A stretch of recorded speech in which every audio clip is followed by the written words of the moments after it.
आज नवरात्रि का 5वां दिन है। 5वां दिन माँ स्कंद माता को समर्पित है, जो नवरात्रि की 5वीं देवी और भगवान स्कंद कार्तिकेय की माता के रूप में पूजी जाती हैं। माँ स्कंद माता का स्वरूप अंतत दिव्य और तेजस्वी है। उनके 4 हाथों में कमल और भगवान स्कंद का दिव्य रूप दर्शाता है कि वे सृजन शक्ति और मातृत्व की महान शक्ति की प्रतिमूर्ति हैं। माँ स्कंद माता की पूजा करने से न केवल जीवन में शक्ति, समृद्धि और भौतिक सुख की प्राप्ति होती है, बल्कि इससे आध्यात्मिक उन्नति और मोक्ष की ओर भी मार्ग प्रशस्त होता है। उनके पूजन से मानसिक शक्ति, आत्मबल और सकारात्मक ऊर्जा का संचार होता है। इस दिन सफेद वस्त्र पहनना और माता को केला व खीर का भोग अर्पित करना विशेष महत्व रखता है। सफेद रंग उनके लिए प्रिय माना जाता है और शांति, पवित्रता और आध्यात्मिक ऊर्जा का प्रतीक है। माँ स्कंद माता का आशीर्वाद जीवन में सभी बाधाओं को दूर, सफलता, स्वस्थ और सुख प्रदान करता है। आज नवरात्र का 5वां दिन है और 5वां दिन माँ स्कंद माता को समर्पित है। आज हमारे साथ स्टूडियो में मौजूद है पंडित आचार्य मनोहर शास्त्री जी, जिससे हम जानेंगे स्कंद माता के बारे में। सबसे पहले हम पंडित जी से जानना चाहेंगे कि माँ स्कंद माता की पूजा कैसे की जाती है और उनके पूजन का क्या महत्व है और कौन से विशेष नियम और उपाय हैं जिनका पालन करने से माता की कृपा अधिकतम प्राप्त होती है। अश्विनी जी, आप पूछ रही हैं कि स्कंद माता का पूजन किस प्रकार से करना चाहिए। जी। प्रातः काल 5 बजे से 6 बजे के मध्य ब्रह्म मुहूर्त में उठ करके जी स्नान करना चाहिए भक्त के लिए। और प्रातः काल उठ करके गंगा जल मिला करके बढ़िया स्नान करके इसके पश्चात जो है माँ के मंदिर में जा करके या घर पर जहाँ अपन पूजन कर रहे हैं वहाँ पर पीले आसन की नियुक्ति करे पहले, और स्वयं भी पीले वस्त्र पहने। और इसके पश्चात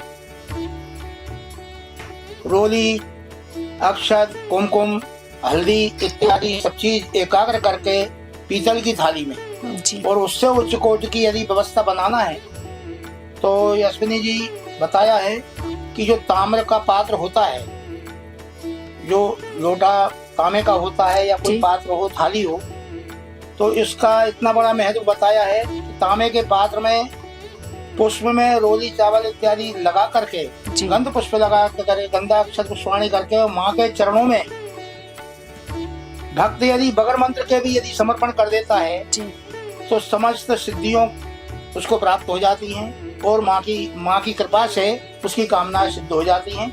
इसमें किसी प्रकार का संदेह नहीं है। वो जो पूजन है मनुष्य के लिए करना चाहिए, इससे ज्ञान की वृद्धि होती है और स्कंद माता के पूजन से पुत्र रत्न की प्राप्ति भी हो जाती है मनुष्य के लिए। समस्त कामनाओं की सिद्धि करने वाली माँ स्कंद माता है।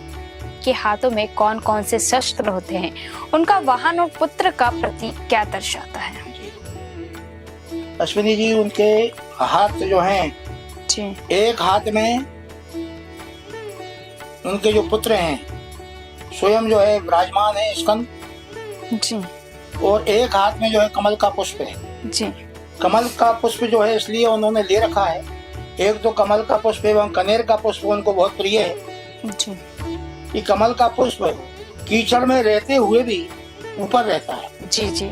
इसी प्रकार से धरातल पर सभी प्रकार की यादी व्याधियों रूपी जो कीचड़ है जी, इससे भक्त को ऊपर उठ करके जो है माँ को प्रणाम करना चाहिए, माँ के प्रति समर्पण भाव रखना चाहिए।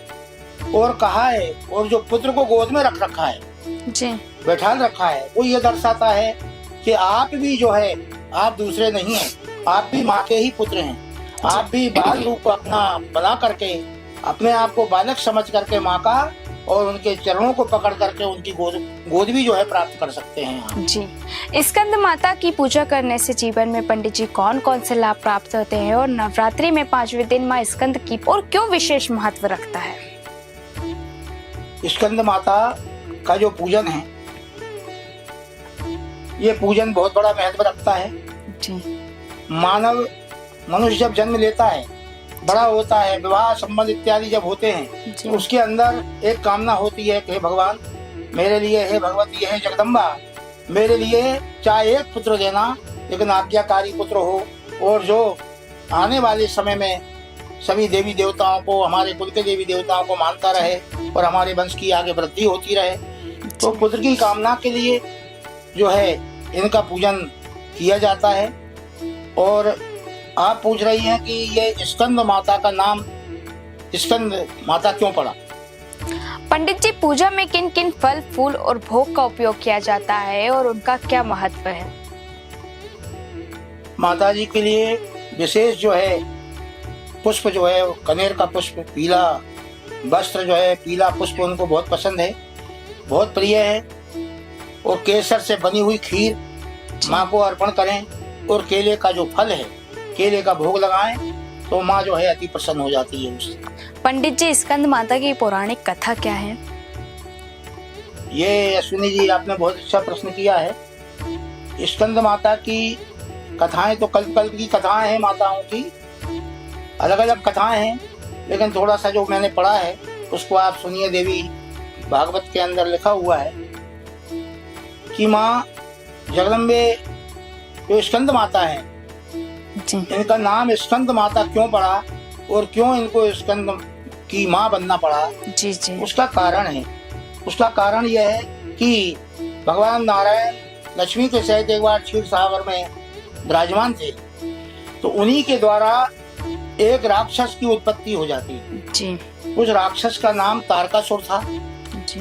तारकासुर इतना प्रकांड तपस्या करके इतना बलवान हो गया कि यहाँ से लेकर स्वर्ग लोक तक सभी देवी देवताओं को उसने परेशान कर दिया था। तो भगवान नारायण बड़े चिंतित हुए और भगवान नारायण ब्रह्मा के पास जाते, भगवान ब्रह्मा भगवान शिव के पास जाते हैं। भगवान शिव ने भगवती उमा के लिए आज्ञा देते हैं। तो पहले सती के रूप में जन्म होता है, फिर शैलपुत्री के रूप में जन्म होता है इनका, और इसके बाद में जो है कई प्रकार के जो रूप हैं माँ बदलती हैं। इसके बाद में माँ भगवती जगदम्बा का जो विवाह हुआ तो वो परिपूर्ण रूप से जो है संपन्न नहीं हो पाया था सती के रूप में। तो भगवती जगदम्बे ने, उमा ने भगवती पार्वती के रूप में जन्म लिया। उसका कारण था कि भगवान शिव के पुत्र के द्वारा ही उसका मोक्ष होना था। किसका? तारकासुर का। जी। तो जो है भगवान शिव का विवाह होता है और भगवान शिव का विवाह होने के पूर्व कई प्रकार से नारद ऋषि ने बहुत समझाया कि आप अपनी कन्या का विवाह जो है भगवान नारायण के साथ कर दीजिए, लेकिन भगवती जगदम्बा ने मना कर दिया कि नहीं, क्योंकि मैंने जब अवतार धारण किया है एक ही मेरी कामना रही है कि क्या कि ये मेरी कामना रही है कि यदि मैं विवाह करूंगी तो भगवान शिव से विवाह करूंगी, अन्यथा कुंवारी ही अपना जीवन व्यतीत कर दूंगी, तो मैं उन्हीं से विवाह करूंगी। तो योग ऐसा बना, विधि का विधान था। भगवान शिव का माँ भगवती पार्वती के साथ विवाह संपन्न होता है जी। और कई वर्ष तक भगवान ने जो है सुख अनुभव किया, कैलाश पर्वत पर निवास किया, कई प्रकार का दान दहेज हिमाचल के द्वारा प्राप्त हुआ। और भगवान शिव की जो बारात गई थी, ऐसी बारात धरातल पर किसी देवी देवता की न गई है न जा पाई। इतनी सुंदर वहाँ पर बारात गई। और इसके बाद में कुछ समय के बाद में जी स्कंद का जो है जन्म होता है। भगवान से प्रार्थना करने के बाद में भगवती के गर्भ से स्कंद का जन्म होता है। स्कंद का जन्म होते ही बड़ा उत्सव मनाया गया जी। तो ये छोटे हैं, इनके जो बड़े भाई हैं उनका नाम गणेश जी है जी। स्कंद जो हैं इनके 6 मुख हैं, इसलिए इनको सदानंदी कहते हैं जी। और तीसरे नंबर का जो नाम है इनका कार्तिक है जी। तो कार्तिक भगवान जो है, ये पौराणिक कथा में आता है कि अपने भारत में तो मानते ही हैं भगवान कार्तिक को जी। लेकिन देश विदेश में भी कहीं कहीं भगवान शिव का ही दूसरा रूप भगवान कार्तिक को माना जाता है जी। कार्तिक के पूजन करने से और स्कंद माता के पूजन करने से मनुष्य कैसी भी यादि व्याधियों से घिरा हो, शत्रुओं से पीड़ित हो, झूठे आरोपों में फंस गया हो और उसमें बहुत जरूरी है उसका विजय श्री प्राप्त करना।